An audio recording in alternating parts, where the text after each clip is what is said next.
you sometime, you won't relate to this story. Are you squeaky clean? Is this your only question about faith? Why would people question their faith? Is your heart so fully set on heaven that you use pearlygate.com as your email address? Do you begin your day with an Our Father and end your day with an Amen and never interrupt the prayer? If so, congratulations. My hat is off to you. Here is a standing ovation. And here is an honest disclaimer. These chapters were not written with the likes of you in mind.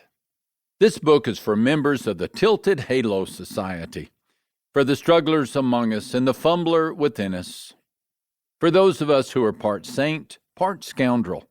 We mean well, but do well? Well, we don't always. We have breakthroughs for sure, but breakdowns as well, often in the same hour. We need no reminder of our failures. We have not forgotten them.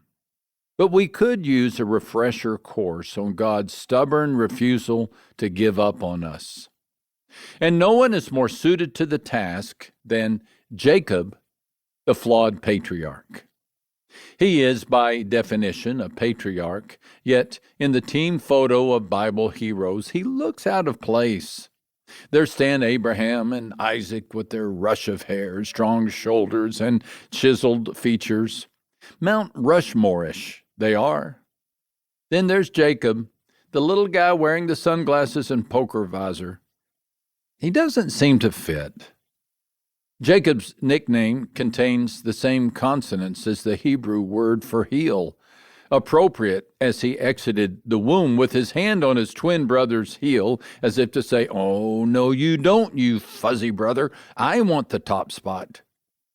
A triumph of irony this was, Jacob beginning life the way he would live it, grasping for a better position.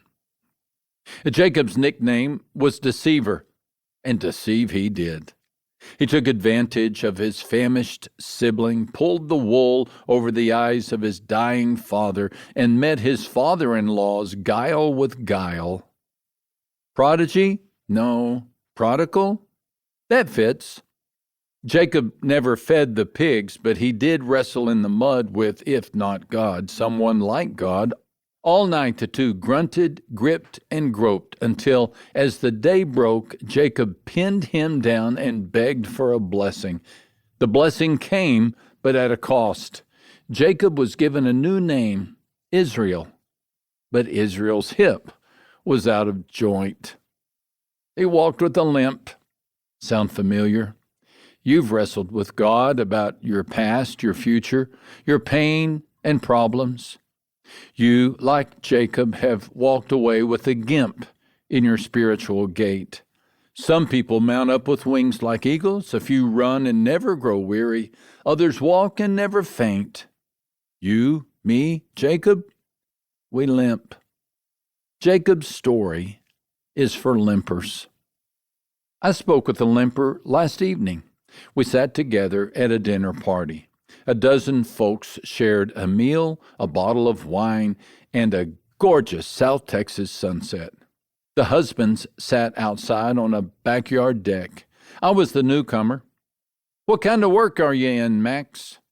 I winced at the question.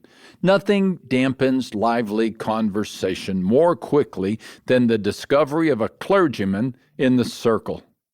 Confession. When I'm on a flight and am asked about my profession, my answer depends on my energy level. If I'm in a mood to chat, I say writer. If not, I say preacher. "Well, I'm a pastor." Silence. The super saints at the table, there is usually one or two, shared news about their Bible study in which they have learned so much.